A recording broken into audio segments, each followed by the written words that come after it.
Welcome to Let Me Fix This. Enjoy the video. In this video, I will explain how to open your Acura TLX trunk manually. This is the essential method when your key fob, interior button, or exterior release are not working, perhaps due to a dead battery. First, you will need to gain access to the trunk from inside the vehicle. Begin by folding down the rear seats to create a clear pass-through into the trunk compartment. Once inside the trunk, look for the emergency release lever. This small, distinct lever is usually bright yellow or orange, making it easy to spot even in low light conditions. You will find it mounted on the inside panel of the trunk lid itself, near the latch mechanism. It is specifically designed to be visible and accessible for safety.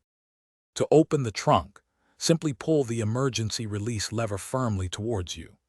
This action mechanically disengages the trunk latch, allowing the trunk lid to pop open. It is designed for quick and easy operation in urgent situations.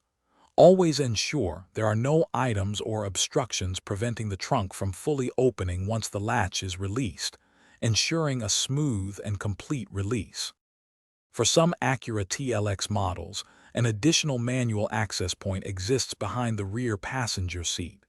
You might find a small cover that, when removed, reveals a keyhole. Insert your physical key from the fob and turn it to release the trunk. Remember, always ensure no one, especially children or pets, is inside the trunk before closing it. Thanks for watching. If you found this helpful, don't forget to like and subscribe.